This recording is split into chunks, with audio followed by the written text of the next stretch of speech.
Parte primera capítulo 1. Era un día luminoso y frío de abril y los relojes daban las 13. Winston Smith, con la barbilla clavada en el pecho en su esfuerzo por burlar el molestísimo viento, se deslizó rápidamente por entre las puertas de cristal de las casas de la Victoria, aunque no con la suficiente rapidez para evitar que una ráfaga polvorienta se colara con él. El vestíbulo olía a legumbres cocidas y a esteras viejas. Al fondo, un cartel de colores, demasiado grande para hallarse en un interior, estaba pegado a la pared. Representaba solo un enorme rostro de más de 1 metro de anchura. La cara de un hombre de unos 45 años con un gran bigote negro y facciones hermosas y endurecidas. Winston se dirigió hacia las escaleras. Era inútil intentar subir en el ascensor. No funcionaba con frecuencia y en esta época la corriente se cortaba durante las horas de día. Esto era parte de las restricciones con que se preparaba la Semana del Odio. Winston tenía que subir a un 7º piso. Con sus 39 años y una úlcera de varices por encima del tobillo derecho, subió lentamente, descansando varias veces. En cada descansillo, frente a la puerta del ascensor, el cartelón del enorme rostro miraba desde el muro. Era uno de esos dibujos realizados de tal manera que los ojos le siguen a uno a donde quiera que esté. El gran hermano te vigila, decían las palabras al pie. Dentro del piso una voz llena leía una lista de números que tenían algo que ver con la producción de lingotes de hierro. La voz salía de una placa oblonga de metal, una especie de espejo empañado, que formaba parte de la superficie de la pared situada a la derecha. Winston hizo funcionar su regulador y la voz disminuyó de volumen aunque las palabras seguían distinguiéndose. El instrumento, llamado telepantalla, podía ser amortiguado, pero no había manera de cerrarlo del todo. Winston fue hacia la ventana. Una figura pequeña y frágil cuya delgadez resultaba realzada por el mano azul, uniforme del partido. Tenía el cabello muy rubio, una cara sanguínea y la piel embastecida por un jabón malo, las romas hojas de afeitar y el frío de un invierno que acababa de terminar. Afuera, incluso a través de los ventanales cerrados, el mundo parecía frío. Calle abajo se formaban pequeños torbellinos de viento y polvo.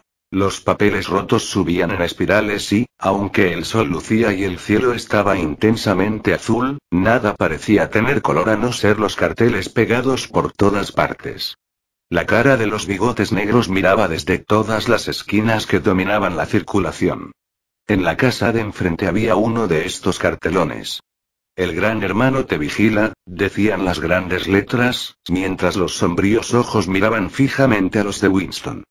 En la calle, en línea vertical con aquel, había otro cartel roto por un pico, que flameaba espasmódicamente azotado por el viento, descubriendo y cubriendo alternativamente una sola palabra: Inksock. A lo lejos, un autogiro pasaba entre los tejados, se quedaba un instante colgado en el aire y luego se lanzaba otra vez en un vuelo curvo. Era de la patrulla de policía encargada de vigilar a la gente a través de los balcones y ventanas. Sin embargo, las patrullas eran lo de menos. Lo que importaba verdaderamente era la polilla del pensamiento. A la espalda de Winston, la voz de la telepantalla seguía murmurando datos sobre el hierro y el cumplimiento del 9º plan trienal. La telepantalla recibía y transmitía simultáneamente. Cualquier sonido que hiciera Winston superior a un susurro, era captado por el aparato. Además, mientras permaneciera dentro del radio de visión de la placa de metal, podía ser visto a la vez que oído. Por supuesto, no había manera de saber si le contemplaban a uno en un momento dado. Lo único posible era figurarse la frecuencia y el plan que empleaba la policía del pensamiento para controlar un hilo privado.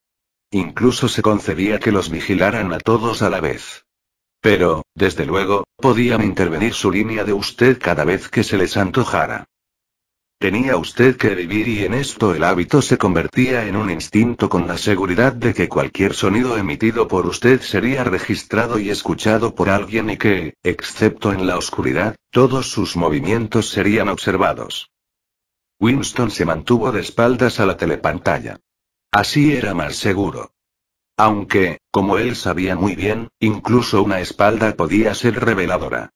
A 1 kilómetro de distancia, el Ministerio de la Verdad, donde trabajaba Winston. Se elevaba inmenso y blanco sobre el sombrío paisaje. Esto es Londres, pensó con una sensación vaga de disgusto. Londres, principal ciudad de la Franja Aérea 1, que era a su vez la tercera de las provincias más pobladas de Oceanía. Trató de exprimirse de la memoria algún recuerdo infantil que le dijera si Londres había sido siempre así. Hubo siempre estas vistas de decrépitas casas decimonónicas, con los costados revestidos de madera, las ventanas tapadas con cartón, los techos remendados con planchas de zinc acanalado y trozos sueltos de tapias de antiguos jardines. Y los lugares bombardeados, cuyos restos de yeso y cemento revoloteaban pulverizados en el aire, y el césped amontonado, y los lugares donde las bombas habían abierto claros de mayor extensión y habían surgido en ellos sórdidas colonias de chozas de madera que parecían gallineros. Pero era inútil, no podía recordar. Nada le quedaba de su infancia excepto una serie de cuadros brillantemente iluminados y sin fondo, que en su mayoría le resultaban ininteligibles. El Ministerio de la Verdad, que en neolengua, la neolengua era el idioma oficial de Oceanía, se le llamaba el Miniver, era diferente, hasta un extremo asombroso, de cualquier otro objeto que se presentara a la vista. Era una enorme estructura piramidal de cemento armado blanco y reluciente, que se elevaba, terraza tras terraza, a unos 300 metros de altura. Desde donde Winston se hallaba, podían leerse, adheridas sobre su blanca fachada en letras de elegante forma, las 3 consignas del partido. La guerra es la paz, la libertad es la esclavitud, la ignorancia es la fuerza. Se decía que el Ministerio de la Verdad tenía 3000 habitaciones sobre el nivel del suelo y las correspondientes ramificaciones en el subsuelo. En Londres solo había otros 3 edificios del mismo aspecto y tamaño. Estos aplastaban de tal manera la arquitectura de los alrededores que desde el techo de las casas de la Victoria se podían distinguir, a la vez, los 4 edificios. En ellos estaban instalados los 4 ministerios entre los cuales se dividía todo el sistema gubernamental. El Ministerio de la Verdad, que se dedicaba a las noticias, a los espectáculos, la educación y las bellas artes. El Ministerio de la Paz, para los asuntos de guerra. El Ministerio del Amor, encargado de mantener la ley y el orden. Y el Ministerio de la Abundancia, al que correspondían los asuntos económicos. Sus nombres, en neolengua: Miniver, Minipax, Minimor y Minindancia. El Ministerio del Amor era terrorífico. No tenía ventanas en absoluto. Winston nunca había estado dentro del Minimor, ni siquiera se había acercado a medio kilómetro de él. Era imposible entrar allí a no ser por un asunto oficial, y en ese caso había que pasar por un laberinto de caminos rodeados de alambre espinoso, puertas de acero y ocultos nidos de ametralladoras. Incluso las calles que conducían a sus salidas extremas, estaban muy vigiladas por guardias, con caras de gorila y uniformes negros, armados con porras. Winston se volvió de pronto. Había adquirido su rostro instantáneamente la expresión de tranquilo optimismo que era prudente llevar al enfrentarse con la telepantalla. Cruzó la habitación hacia la diminuta cocina. Por haber salido del ministerio a esta hora tuvo que renunciar a almorzar en la cantina y enseguida comprobó que no le quedaban víveres en la cocina a no ser un mendrugo de pan muy oscuro que debía guardar para el desayuno del día siguiente. Tomó de un estante una botella de un líquido incoloro con una sencilla etiqueta que decía: Ginebra de la Victoria. Aquello olía a medicina, algo así como el espíritu de arroz chino. Winston se sirvió una tacita, se preparó los nervios para el choque, y se lo tragó de un golpe como si se lo hubieran recetado. Al momento, se le volvió roja la cara y los ojos empezaron a llorarle. Este líquido era como ácido nítrico. Además, al tragarlo, se tenía la misma sensación que si le dieran a uno un golpe en la nuca con una porra de goma. Sin embargo, unos segundos después, desaparecía la incandescencia del vientre y el mundo empezaba a resultar más alegre. Winston sacó un cigarrillo de una cajetilla sobre la cual se leía: Cigarrillos de la Victoria, y como lo tenía cogido verticalmente por distracción, se le vació en el suelo. Con el próximo pitillo tuvo ya cuidado y el tabaco no se salió. Volvió al cuarto de estar y se sentó ante una mesita situada a la izquierda de la telepantalla. Del cajón sacó un portaplumas, un tintero y un grueso libro en blanco de tamaño I/4, con el lomo rojo y cuyas tapas de cartón imitaban el mármol. Por alguna razón la telepantalla del cuarto de estar se encontraba en una posición insólita. En vez de hallarse colocada, como era normal, en la pared del fondo, desde donde podría dominar toda la habitación, estaba en la pared más larga, frente a la ventana. A un lado de ella había una alcoba que apenas tenía fondo, en la que se había instalado ahora Winston. Era un hueco que, al ser construido el edificio, habría sido calculado seguramente para alacena o biblioteca. Sentado en aquel hueco y situándose lo más dentro posible, Winston podía mantenerse fuera del alcance de la telepantalla en cuanto a la visualidad, ya que no podía evitar que oyera sus ruidos. En parte, fue la misma distribución insólita del cuarto lo que le indujo a lo que ahora se disponía a hacer. Pero también se lo había sugerido el libro que acababa de sacar del cajón. Era un libro excepcionalmente bello.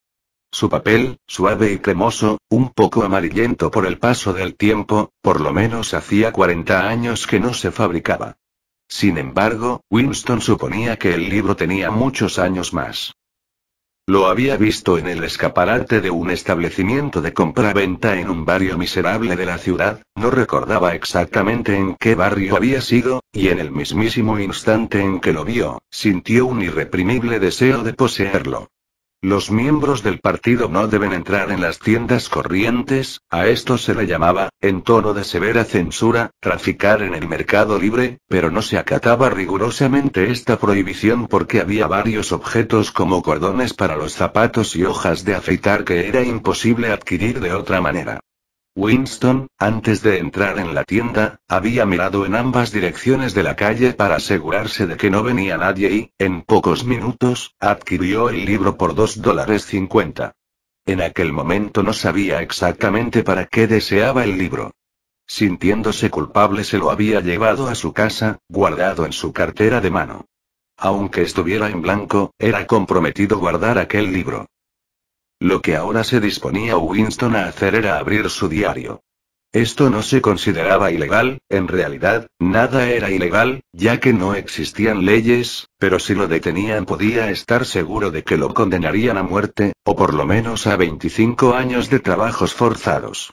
Winston puso un plumín en el portaplumas y lo chupó primero para quitarle la grasa. La pluma era ya un instrumento arcaico. Se usaba rarísimas veces, ni siquiera para firmar, pero él se había procurado una, furtivamente y con mucha dificultad, simplemente porque tenía la sensación de que el bello papel cremoso merecía una pluma de verdad en vez de ser rascado con un lápiz tinta. Pero lo malo era que no estaba acostumbrado a escribir a mano. Aparte de las notas muy breves, lo corriente era dictárselo todo al habla escribe, totalmente inadecuado para las circunstancias actuales. Mojó la pluma en la tinta y luego dudó unos instantes. En los intestinos se le había producido un ruido que podía delatarle. El acto trascendental, decisivo, era marcar el papel. En una letra pequeña e inhábil escribió: 4 de abril de 1984. Se echó hacia atrás en la silla.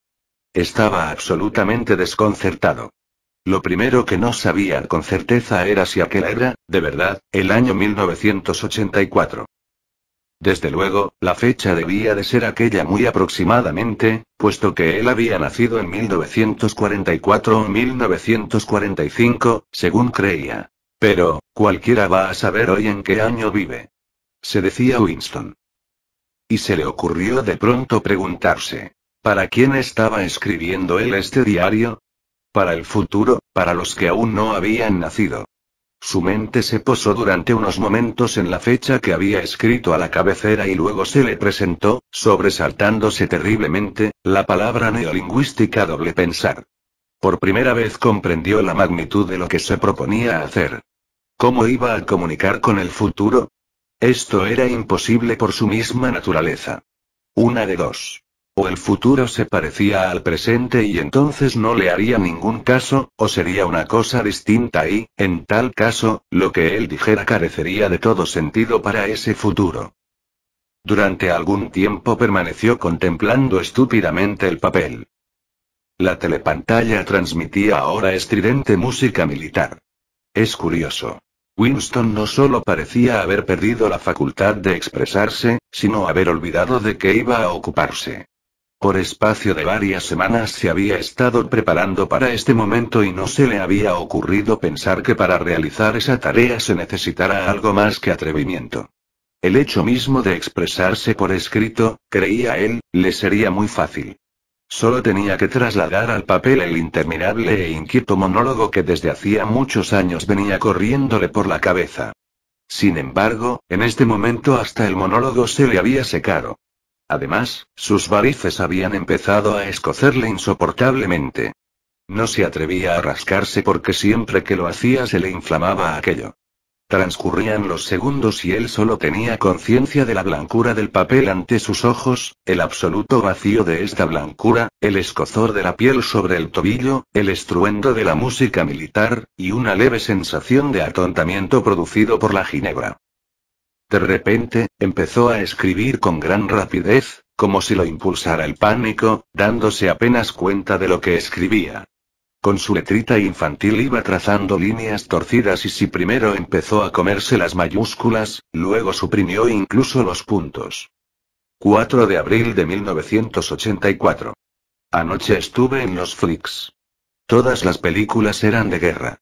Había una muy buena de un barco lleno de refugiados que lo bombardeaban en no sé dónde del Mediterráneo. Al público le divirtieron mucho dar planos de un hombre muy grande y muy gordo que intentaba escaparse nadando de un helicóptero que lo perseguía. Primero se le veía en el agua chapoteando como una tortuga, luego lo veías por los visores de las ametralladoras del helicóptero, luego se veía cómo lo iban agujereando a tiros y el agua a su alrededor que se ponía toda roja y el gordo se hundía como si el agua le entrase por los agujeros que le habían hecho las balas. La gente se moría de risa cuando el gordo se iba hundiendo en el agua, y también una lancha salvavidas llena de niños con un helicóptero que venga de darle vueltas y más vueltas. Había una mujer de edad madura que bien podía ser una judía y estaba sentada en la proa con un niño en los brazos que quizás tuviera unos 3 años. El niño chillaba con mucho pánico, metía la cabeza entre los pechos de la mujer y parecía que se quería esconder así y la mujer lo rodeaba con los brazos y lo consolaba como si ella no estuviese tan bien aterrada y como si por tenerlo así en los brazos fuera a evitar que le alcanzaran al niño las balas.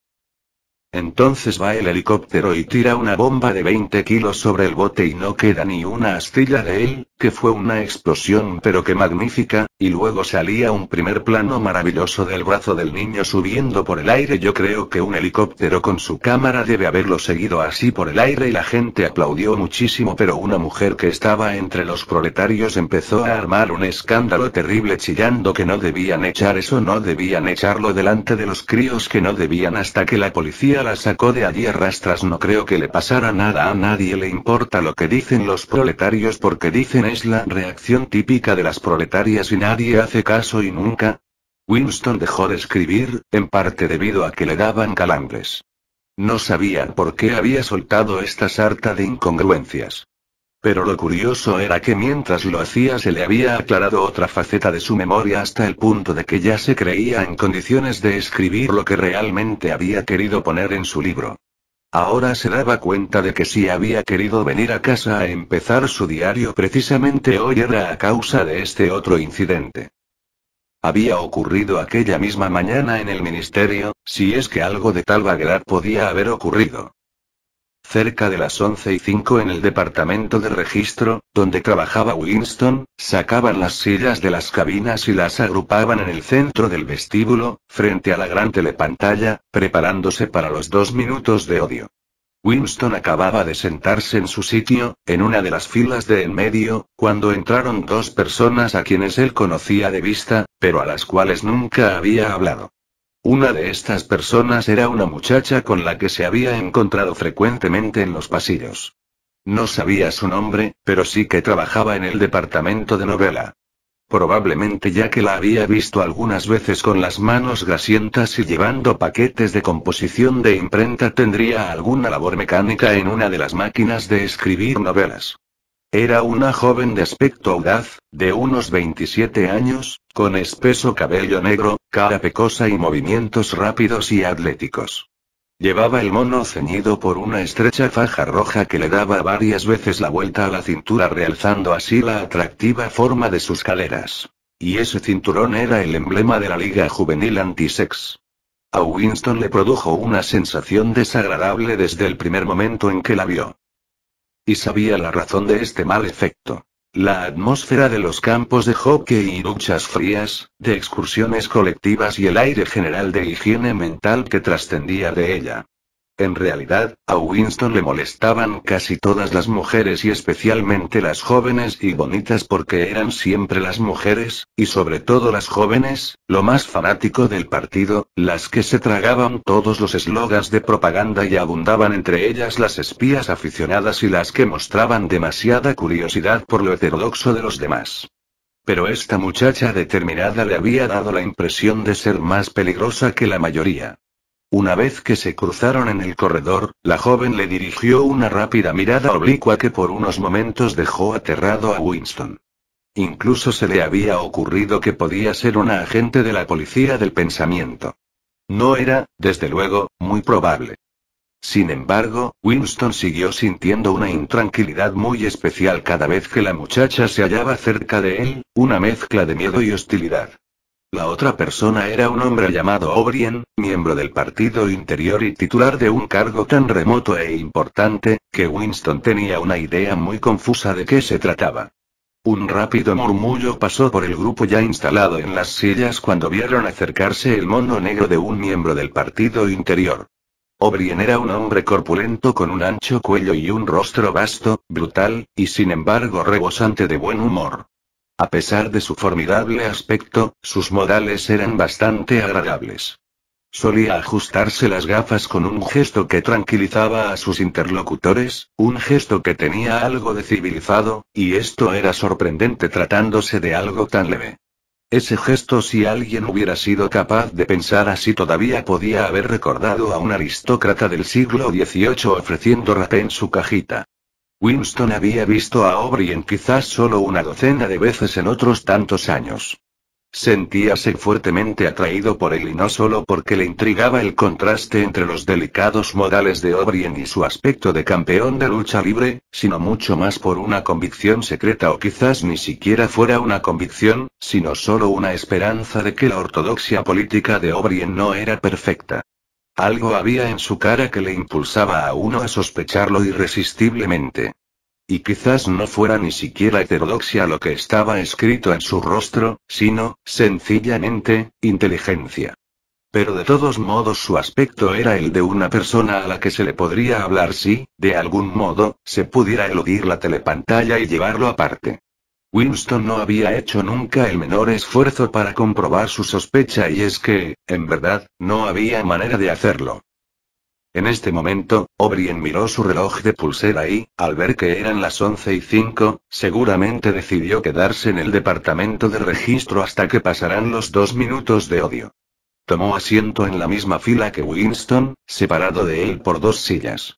Una mujer bajita y de cabello color arena, que trabajaba en la cabina vecina a la de Winston, se instaló entre ellos. La muchacha del cabello negro se sentó detrás de Winston. Un momento después se oyó un espantoso chirrido, como de una monstruosa máquina sin engrasar, ruido que procedía de la gran telepantalla situada al fondo de la habitación. Era un ruido que le hacía rechinar a uno los dientes y que ponía los pelos de punta. Había empezado el odio. Como de costumbre, apareció en la pantalla el rostro de Emanuel Goldstein, el enemigo del pueblo. Del público salieron aquí y allá fuertes silbidos. La mujeruca del pelo arenoso dio un chillido mezcla de miedo y asco.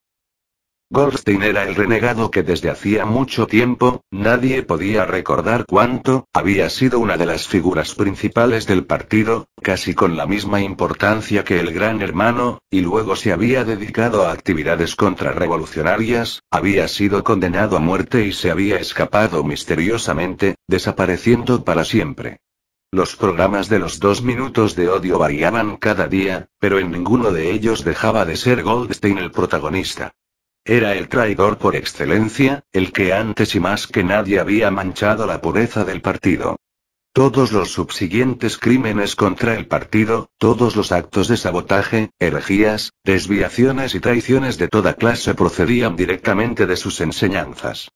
En cierto modo, seguía vivo y conspirando. Quizás se encontrara en algún lugar enemigo, a sueldo de sus amos extranjeros, e incluso era posible que, como se rumoreaba alguna vez, estuviera escondido en algún sitio de la propia Oceanía. El diafragma de Winston se encogió. Nunca podía ver la cara de Goldstein sin experimentar una penosa mezcla de emociones. Era un rostro judío, delgado, con una aureola de pelo blanco y una barbita de chivo. Una cara inteligente que tenía, sin embargo, algo de despreciable y una especie de tontería senil que le prestaba su larga nariz, a cuyo extremo se sostenían en difícil equilibrio unas gafas. Parecía el rostro de una oveja y su misma voz tenía algo de ovejuna. Goldstein pronunciaba su habitual discurso en el que atacaba venenosamente las doctrinas del partido. Un ataque tan exagerado y perverso que hasta un niño podía darse cuenta de que sus acusaciones no se tenían de pie, y sin embargo, lo bastante plausible para que pudiera uno alarmarse y no fueran a dejarse influir por insidias algunas personas ignorantes. Insultaba al Gran Hermano, acusaba al partido de ejercer una dictadura y pedía que se firmara inmediatamente la paz con Eurasia. Abogaba por la libertad de palabra, la libertad de prensa, la libertad de reunión y la libertad de pensamiento, gritando histéricamente que la revolución había sido traicionada. Y todo esto a una rapidez asombrosa que era una especie de parodia del estilo habitual de los oradores del partido e incluso utilizando palabras de neolengua, quizás con más palabras neolingüísticas de las que solían emplear los miembros del partido en la vida corriente. Y mientras gritaba, por detrás de él desfilaban interminables columnas del ejército de Eurasia, para que nadie interpretase como simple palabrería la oculta maldad de las frases de Goldstein. Aparecían en la pantalla filas y más filas de forzudos soldados, con impasibles rostros asiáticos. Se acercaban a primer término y desaparecían. El sordo y rítmico clap-clap de las botas militares formaba el contrapunto de la hiriente voz de Goldstein. Antes de que el odio hubiera durado 30 segundos, la mitad de los espectadores lanzaban incontenibles exclamaciones de rabia. La satisfecha y ovejuna faz del enemigo y el terrorífico poder del ejército que desfilaba a sus espaldas, era demasiado para que nadie pudiera resistirlo indiferente. Además, solo con ver a Goldstein o pensar en él surgían el miedo y la ira automáticamente. Era él un objeto de odio más constante que Eurasia o que Asia Oriental, ya que cuando Oceanía estaba en guerra con alguna de estas potencias, solía hallarse en paz con la otra. Pero lo extraño era que, a pesar de ser Goldstein el blanco de todos los odios y de que todos lo despreciaran, a pesar de que apenas pasaba día y cada día ocurría esto 1000 veces sin que sus teorías fueran refutadas, aplastadas, ridiculizadas, en la telepantalla, en las tribunas públicas, en los periódicos y en los libros, a pesar de todo ello, su influencia no parecía disminuir. Siempre había nuevos incautos dispuestos a dejarse engañar por él. No pasaba ni un solo día sin que espías y saboteadores que trabajaban siguiendo sus instrucciones fueran atrapados por la policía del pensamiento. Era el jefe supremo de un inmenso ejército que actuaba en la sombra, una subterránea red de conspiradores que se proponían derribar al Estado. Se suponía que esa organización se llamaba la Hermandad. Y también se rumoreaba que existía un libro terrible, compendio de todas las herejías, del cual era autor Goldstein y que circulaba clandestinamente. Era un libro sin título. La gente se refería a él llamándole sencillamente el libro. Pero de estas cosas solo era posible enterarse por vagos rumores. Los miembros corrientes del partido no hablaban jamás de la hermandad ni del libro si tenían manera de evitarlo. En su segundo minuto, el odio llegó al frenesí. Los espectadores saltaban y gritaban enfurecidos tratando de apagar con sus gritos la perforante voz que salía de la pantalla. La mujer del cabello color arena se había puesto al rojo vivo y abría y cerraba la boca como un pez al que acaban de dejar en tierra.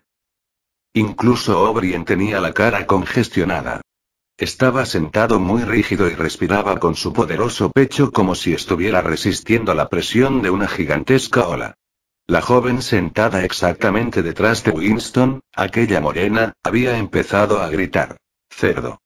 ¡Cerdo! ¡Cerdo!». Y, de pronto, cogiendo un pesado diccionario de neolengua, lo arrojó a la pantalla. El diccionario le dio a Goldstein en la nariz y rebotó. Pero la voz continuó inexorable. En un momento de lucidez descubrió Winston que estaba chillando histéricamente como los demás y dando fuertes patadas con los talones contra los palos de su propia silla. Lo horrible de los 2 minutos de odio no era el que cada uno tuviera que desempeñar allí un papel, sino, al contrario, que era absolutamente imposible evitar la participación porque era uno arrastrado irremisiblemente. A los 30 segundos no hacía falta fingir.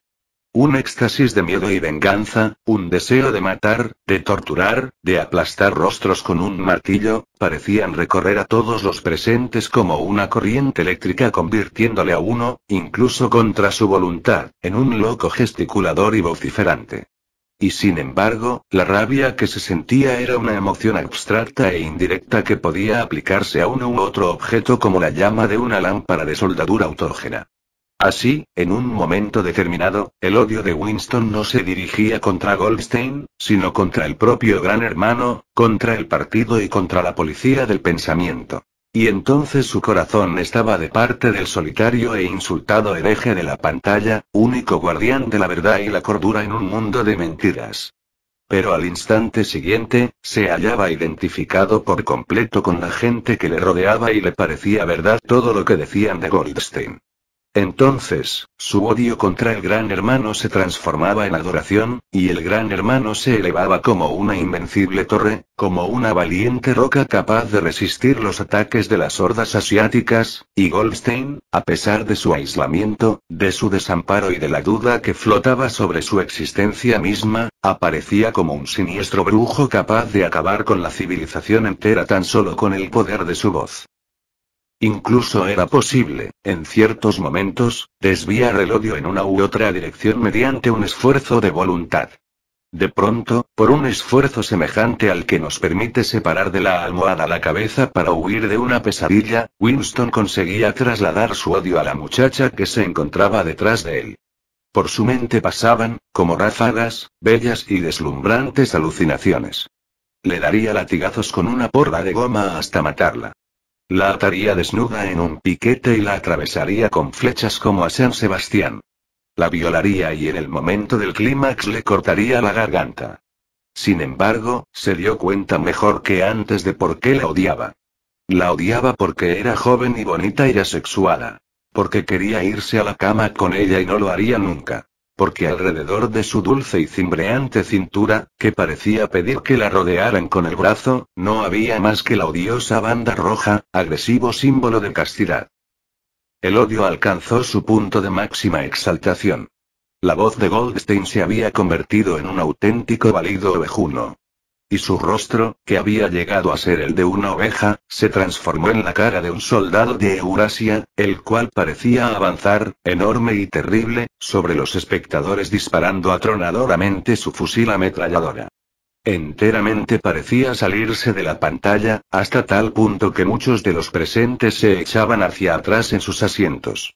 Pero en el mismo instante, produciendo con ello un hondo suspiro de alivio en todos, la amenazadora figura se fundía para que surgiera en su lugar el rostro del Gran Hermano, con su negra cabellera y sus grandes bigotes negros, un rostro rebosante de poder y de misteriosa calma y tan grande que llenaba casi la pantalla. Nadie oía lo que el gran camarada estaba diciendo. Eran solo unas cuantas palabras para animarlos, esas palabras que suelen decirse a las tropas en cualquier batalla, y que no es preciso entenderlas una por una, sino que infunden confianza por el simple hecho de ser pronunciadas. Entonces, desapareció a su vez la monumental cara del Gran Hermano y en su lugar aparecieron los 3 eslogans del partido en grandes letras.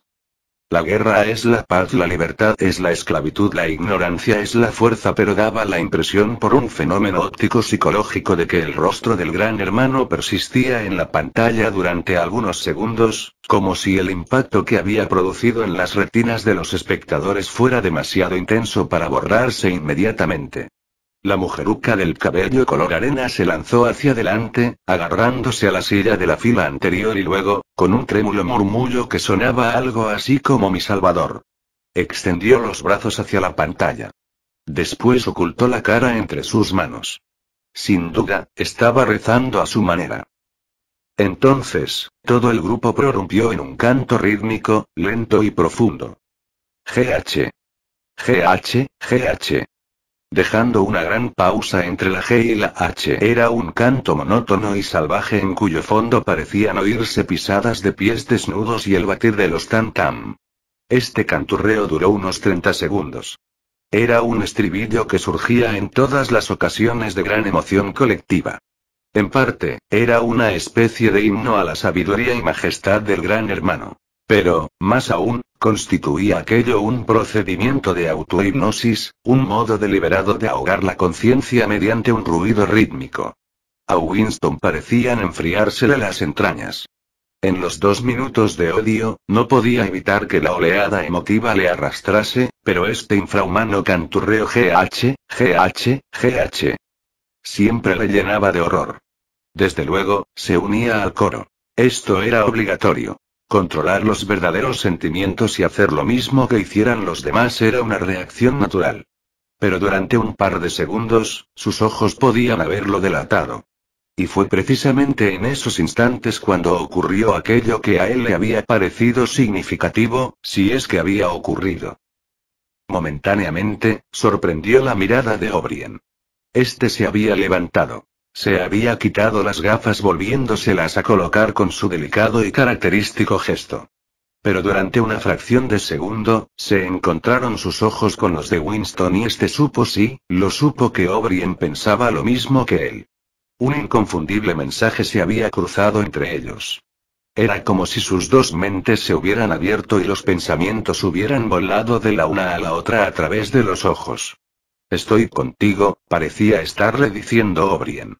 Sé en qué estás pensando. Conozco tu asco, tu odio, tu disgusto. Pero no te preocupes. Estoy contigo. Y luego la fugacísima comunicación se había interrumpido y la expresión de O'Brien volvió a ser tan inescrutable como la de todos los demás. Esto fue todo y ya no estaba seguro de si había sucedido efectivamente. Tales incidentes nunca tenían consecuencias para Winston. Lo único que hacían era mantener viva en él la creencia o la esperanza de que otros, además de él, eran enemigos del partido. Quizás, después de todo, resultaran ciertos los rumores de extensas conspiraciones subterráneas. Quizás existiera de verdad la hermandad. Era imposible, a pesar de los continuos arrestos y las constantes confesiones y ejecuciones, estar seguro de que la hermandad no era sencillamente un mito. Algunos días lo creía Winston. Otros, no. No había pruebas, solo destellos que podían significar algo o no significar nada. Retazos de conversaciones oídas al pasar, algunas palabras garrapateadas en las paredes de los lavabos, y, alguna vez, al encontrarse dos desconocidos, ciertos movimientos de las manos que podían parecer señales de reconocimiento. Pero todo ello eran suposiciones que podían resultar totalmente falsas. Winston había vuelto a su cubículo sin mirar otra vez a O'Brien. Apenas cruzó por su mente la idea de continuar este momentáneo contacto. Hubiera sido extremadamente peligroso incluso si hubiera sabido él cómo entablar esa relación. Durante 1 o 2 segundos, se había cruzado entre ellos una mirada equívoca, y eso era todo. Pero incluso así, se trataba de un acontecimiento memorable en el aislamiento casi hermético en que uno tenía que vivir. Winston se sacudió de encima estos pensamientos y tomó una posición más erguida en su silla. Se le escapó un eructo. La ginebra estaba haciendo su efecto. Volvieron a fijarse sus ojos en la página. Descubrió entonces que durante todo el tiempo en que había estado recordando, no había dejado de escribir como por una acción automática. Y ya no era la inhábil escritura retorcida de antes. Su pluma se había deslizado voluptuosamente sobre el suave papel, imprimiendo en claras y grandes mayúsculas lo siguiente. Abajo el gran hermano, abajo el gran hermano, abajo el gran hermano, abajo el gran hermano, abajo el gran hermano una vez y otra, hasta llenar media página. No pudo evitar un escalofrío de pánico. Era absurdo, ya que escribir aquellas palabras no era más peligroso que el acto inicial de abrir un diario. Pero, por un instante, estuvo tentado de romper las páginas ya escritas y abandonar su propósito. Sin embargo, no lo hizo, porque sabía que era inútil. El hecho de escribir abajo el Gran Hermano o no escribirlo, era completamente igual. Seguir con el diario o renunciar a escribirlo, venía a ser lo mismo. La policía del pensamiento lo descubriría de todas maneras. Winston había cometido, seguiría habiendo cometido aunque no hubiera llegado a posar la pluma sobre el papel, el crimen esencial que contenía en sí todos los demás. El crimen mental, como lo llamaban. El criminal no podía ocultarse durante mucho tiempo. En ocasiones, se podía llegar a tenerlo oculto años enteros, pero antes o después lo descubrían a uno. Las detenciones ocurrían invariablemente por la noche. Se despertaba uno sobresaltado porque una mano le sacudía a uno el hombro, una linterna le enfocaba los ojos y un círculo de sombríos rostros aparecía en torno al lecho. En la mayoría de los casos no había proceso alguno ni se daba cuenta oficialmente de la detención. La gente desaparecía sencillamente y siempre durante la noche. El nombre del individuo en cuestión desaparecía de los registros, se borraba de todas partes toda referencia a lo que hubiera hecho y su paso por la vida quedaba totalmente anulado como si jamás hubiera existido. Para esto se empleaba la palabra vaporizado. Winston sintió una especie de histeria al pensar en estas cosas. Empezó a escribir rápidamente y con muy mala letra. Me matarán, no me importa, me matarán, me dispararán en la nuca, me da lo mismo, abajo el Gran Hermano, siempre le matan a uno por la nuca, no me importa, abajo el Gran Hermano. Se echó hacia atrás en la silla, un poco avergonzado de sí mismo, y dejó la pluma sobre la mesa. De repente, se sobresaltó espantosamente. Habían llamado a la puerta. Tan pronto. Siguió sentado inmóvil, como un ratón asustado, con la tonta esperanza de que quien fuese se marchara al ver que no le abrían. Pero no, la llamada se repitió. Lo peor que podía hacer Winston era tardar en abrir. Le redoblaba el corazón como un tambor, pero es muy probable que sus facciones, a fuerza de la costumbre, resultaran inexpresivas. Levantóse y se acercó pesadamente a la puerta.